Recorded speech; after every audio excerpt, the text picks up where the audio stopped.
बिहार में सरकार को सरकार के मुखिया नहीं चला पा रहे हैं। सदियों से प्रताड़ित एक सिस्टम के मुताबिक, एक सोची समझी साजिश के मुताबिक देश का जो मूल निवासी है उसके ऊपर अत्याचार सदियों से है। आजादी मिलने के बाद भी थोड़ी सी हिम्मत ताकत उसको आरक्षण के माध्यम से मिली। थोड़े अफसर हो गए, थोड़े इलेक्टेड लोग हो गए, लेकिन सामाजिक व्यवस्था में उनकी इज्जत और सरफराजी जो उनको मिलनी चाहिए थी, राज्य की चिंता, देश की चिंता, नौजवानों की चिंता, जो जाति समाज समूह से वो आते हैं उसकी गरीबी, उसके अंदर होने वाले दुर्व्यवहार के ऊपर पॉइंटेड क्वेश्चन करेंगे कि नहीं करेंगे? पार्लियामेंट को जाम करेंगे कि नहीं करेंगे? एक लाइन तो रिजिग्नेशन होता है कि मैं इस व्यवस्था के खिलाफ हूं, मैं नहीं रह सकता। हवाई जहाज भी चाहिए, नर्म गालीचे भी चाहिए, लंबी फौज, सिक्योरिटी की भी चाहिए, और यह बात भी चाहिए न वो कभी समाज सुधारक बन सकते हैं, न तो वो कभी कानून के रक्षक भी नहीं बन सकते हैं। और बोलने के लिए चुनाव है तो बोल देते हैं। उन्होंने दलित समाज का कौन सा कल्याण किया? पूरे हिंदुस्तान में दलितों के ऊपर होने वाले अत्याचार, दलितों के हकूक, आरक्षण की पॉलिसी को कमजोर तरीन कर दिया गया। क्या किया इन लोगों ने?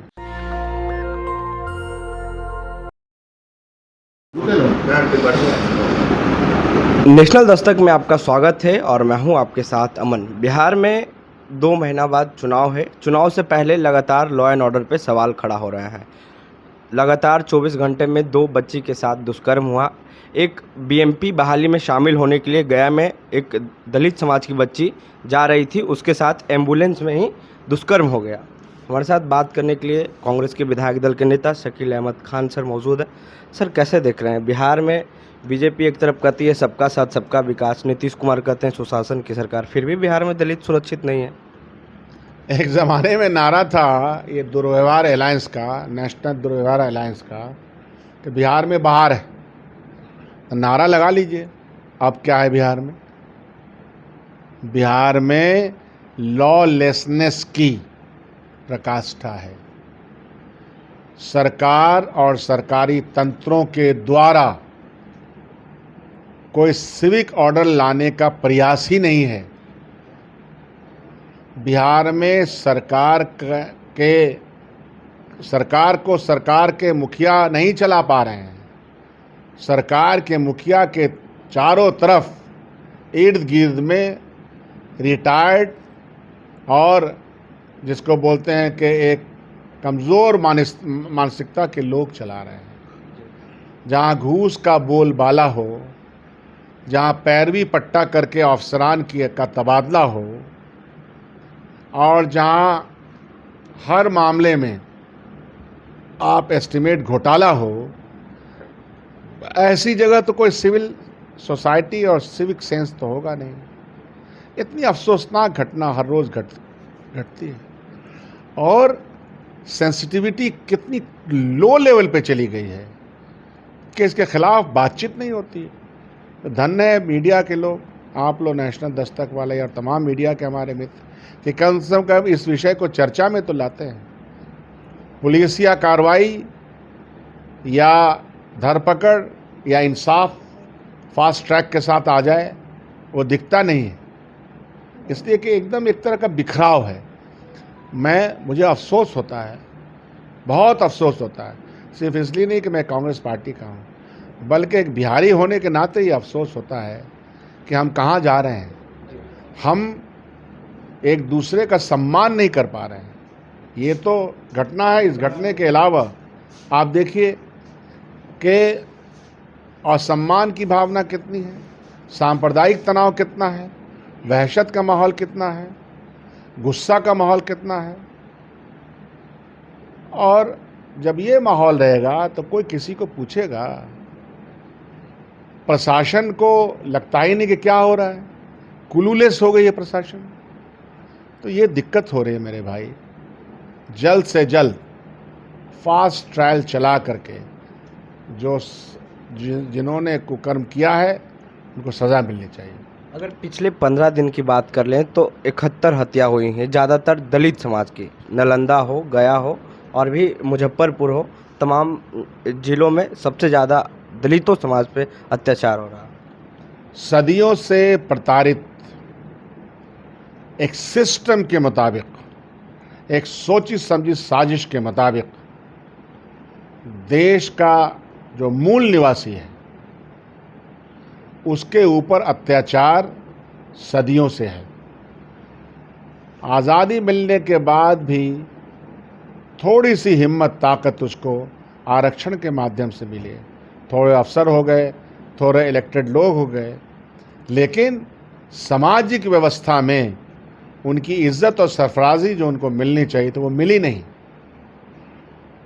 तो जो दलित समाज के हमारे भाई बहन हैं, दौलत से गरीब, तालीम से गरीब कर दिया गया, ज़मीनें उनके पास नहीं, वो फ्री का लगता है सबको।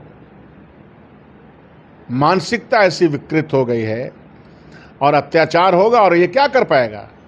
इंसाफ देने वाले लोग का आचरण इंसाफ के पक्ष में है ही नहीं।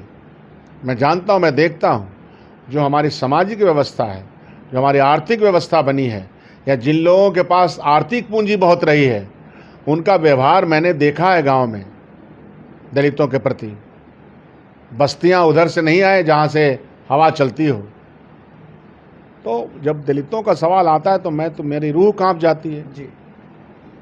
कि जिसके पास ज़मीन नहीं, दौलत नहीं और रहने की जगह नहीं, वो 8 बाई 8 के मकान में उसके पास जगह नहीं है, कोई नहीं है देखने वाला, बस उठा के रेप कर दो, उठा करके ज़मीन छीन लो, मकान तोड़ दो, कोई सुनने वाला नहीं है। दलित एट्रोसिटीज़ कानून बनने के बावजूद, रिपोर्टेड खबर होने के बावजूद इंसाफ को मिलते मिलते कितना वक्त लगता है। फिर उसमें क्या होता है, कॉम्प्रोमाइज़ के पिटीशन लगवाते हैं उसके ऊपर दबाव डाल करके। मैं दलित सब्जेक्ट पे काम करता हूँ, मैं देखता हूँ कि कॉम्प्रोमाइज़ पिटीशन लगवाया जाता है दबाव डाल करके। पूरे बिहार में दलितों के प्रति जो सम्मान होना चाहिए, मुझे अफसोस है इस सरकार में बैठे हुए जो दलित मिनिस्टर हैं, ये 2 जो है ना, पासवान और चिराग और मांझी, हम वही आ रहे नहीं आती है। चिराग पासवान आज बयान दिए हैं कि हम ऐसी सरकार को समर्थन कर रहे हैं जिस सरकार में अपराध बेलगाम हो चुका है। लगातार अपराध को लेकर चिराग पासवान बोलते रहता है। देखिए, राज्य की चिंता, देश की चिंता, नौजवानों की चिंता, खाली चिंता का बकवास करेंगे कि अपनी कम्युनिटी के अंदर भी जो जाति समाज समूह से वो आते हैं, उसकी गरीबी, उसके अंदर होने वाले दुर्व्यवहार के ऊपर पॉइंटेड क्वेश्चन करेंगे कि नहीं करेंगे? पार्लियामेंट को जाम करेंगे कि नहीं करेंगे? एक लाइन का तो रिजिग्नेशन होता है कि मैं इस व्यवस्था के खिलाफ हूँ, मैं नहीं रह सकता हूँ। है हिम्मत तो हवाई जहाज भी चाहिए, नर्म गालीचे भी चाहिए, लंबी फौज सिक्योरिटी की भी चाहिए, और यह बात भी चाहिए। ऐसा होता नहीं है। न वो कभी समाज सुधारक बन सकते हैं, न तो वो कभी कानून के पासबान बन सकते हैं। पासबान का मतलब रक्षक, वो रक्षक भी नहीं बन सकते हैं। और बोलने के लिए चुनाव है तो बोल देते हैं। उन्होंने दलित समाज का कौन सा कल्याण किया? पूरे हिंदुस्तान में दलितों के ऊपर होने वाले अत्याचार, दलितों के हकूक, आरक्षण की पॉलिसी को कमज़ोर तरीन कर दिया गया। क्या किया इन लोगों ने? सवाल उनसे पूछ। एक अंतिम सवाल है सर, जब आप लोग गवर्नमेंट में थे तो उस समय एनडीए के लोग कहते थे कि जंगल राज आ गया है, और वो 15 साल पहले का बात याद दिलाते थे। अब क्या लगता है, अब बिहार में क्या है? अभी तो सभी लोग कह रहा है गुंडा राज है, गुंडा राज। और अब तो दुर्व्यवहार अलायंस है, दुर्व्यवहार, नेशनल दुर्व्यवहार अलायंस के द्वारा बिहार में गुंडा राज स्थापित कर दिया गया है, जिसमें कि हर व्यक्ति को, हर समूह को डर लगता है। अच्छा घड़ी पहन के जाइएगा, नौचा जाइएगा। हाँ, चपट्टा मार के आपका मोबाइल छीन के चल देगा कोई। ऐसा क्यों हो रहा है? ये सिविल सोसाइटी का ये फ्रस्ट्रेशन कैसा है? युवा वर्ग के हाथों में काम नहीं, युवा वर्ग लाखों करोड़ों की तादाद में पलायन कर गया, कुछ नहीं उसके सामने। नशा का व्यापार हो रहा है चारों तरफ। इसके ऊपर सरकार की कोई निगाह है? सरकार की कोई पॉलिसी है? कोई विचार है इस पर? इसीलिए ये तकलीफ है। आप तो बंद है बिहार में। अच्छा, आप सही, अच्छा खबर दे रहे हैं। हमको नहीं मालूम था कि बंद। हम तो इसके पक्षधर रहे हमेशा, क्योंकि इसमें भी दलित गरीब पिसाता है। लेकिन व्यापारी कौन है इसका? इसका व्यापारी हमेशा दुनिया भर में मुंशियात का, और मुंशियात का मतलब हुआ ड्रग्स का, व्यापारी बड़ा बड़ा आदमी होता है। सरकारें चलने लगती हैं। सबसे बड़ा ड्रग अंबानी के पोर्ट पे उतरा, कहाँ गया वो? पकड़े गए। और फिर शराब बनाने वाले कौन हैं? शराब बनाते कौन है? उस बिजनेस में कौन लोग? एक भी शराब का बिजनेसमैन पकड़ के अंदर गया है क्या? तो यही है दिक्कत यहाँ। चुनाव नज़दीक है, माहौल क्या लग रहा है बिहार में? अंडा गठबंधन के खिलाफ माहौल है। वोट की चोरी करके ये चाहते हैं कि जो समर्थक समूह हम लोग को वोट देता है उसका वोट कम कर दें। यह प्रयास चल रहा है, हम लोग इसको होने नहीं देंगे। शुक्रिया सर बातचीत करने के लिए। तो ये थे हमारे साथ बात करने के लिए कांग्रेस के विधायक दल के नेता शकील अहमद खान। बिहार के तमाम ज़रूरत मुद्दों पे हम बात किए। जिस तरीके से बिहार में लगातार घटना घट रही है, लॉ एंड ऑर्डर पे लगातार सवाल खड़ा हो रहे हैं, जिसका विरोध चिराग पासवान ने भी किया है। पूरी बातचीत में आपकी क्या राय है? प्रतिक्रिया देनी चौकॉक्स में। बहुत बहुत धन्यवाद। नेशनल दस्तक की आपसे गुजारिश है कि अगर इसको बचाना चाहते हैं तो नेशनल दस्तक को सब्सक्राइब करने के लिए रेड कलर के सब्सक्राइब बटन को दबाएं, फिर बेल आइकन की घंटी दबाएं। नेशनल दस्तक को बचाने के लिए बहुत जरूरी है कि हर खबर को शेयर करें, लाइक करें, कमेंट जरूर करें।